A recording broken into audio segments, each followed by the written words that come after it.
Magandang araw sa inyong lahat. Ako si Binibining Anlo Kaimta. At nandito ako ngayon sa inyong harapan upang ibahagi ang aking tula.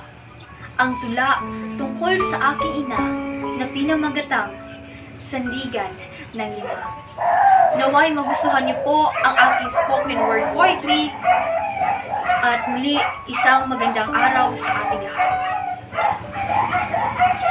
Sa isang sampal ng aking puwet, rinig ang iyak ng sanggol na nakasabit. Hudyat ito na ako'y buhay at maayos na nailuwal ng babaeng tatawagin niyang nanay.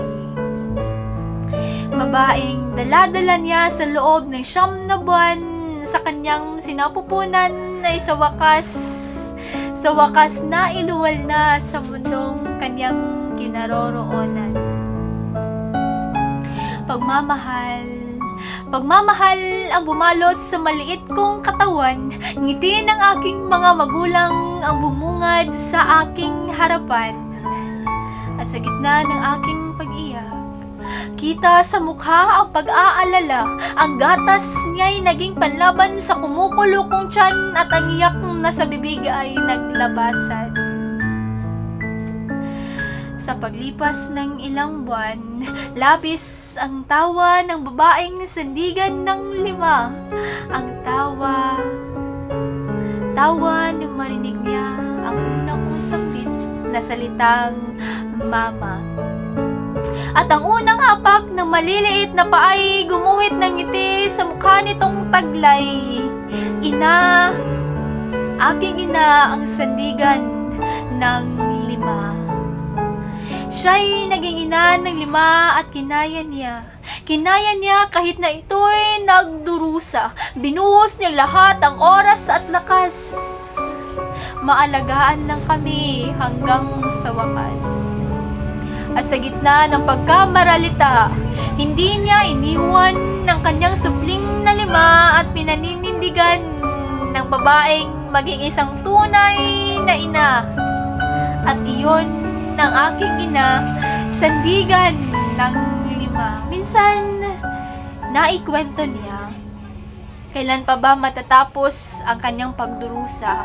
Pagdurusang hindi niya pinapangarap na sa buhay ay kahirap. Walang masasandalan, walang maiiyakan. Tanging nagmatatag siya, kaya tawag ko sa kanya ay superhero. Ang superhero ng 5 at iyan ang aking ina, sandigan ng 5. Dugot pawis ang kanyang inilaan, tiniis niya ang kahirapan.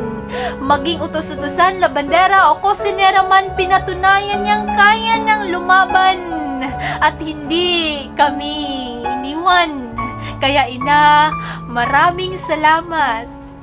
Maraming salamat sa iyong ginawa. Mahal na mahal kita, mahal ka ng 5. Ang nag-iisang ina, ang superhero ng 5. Ang sandigan ng 5. Lamang po magtatapos ang aking spoken word poetry na tungkol sa aking ina na pinamagatang sandigan ng 5. Naway nagustuhan niyo po ang aking spoken word poetry. Maraming salamat.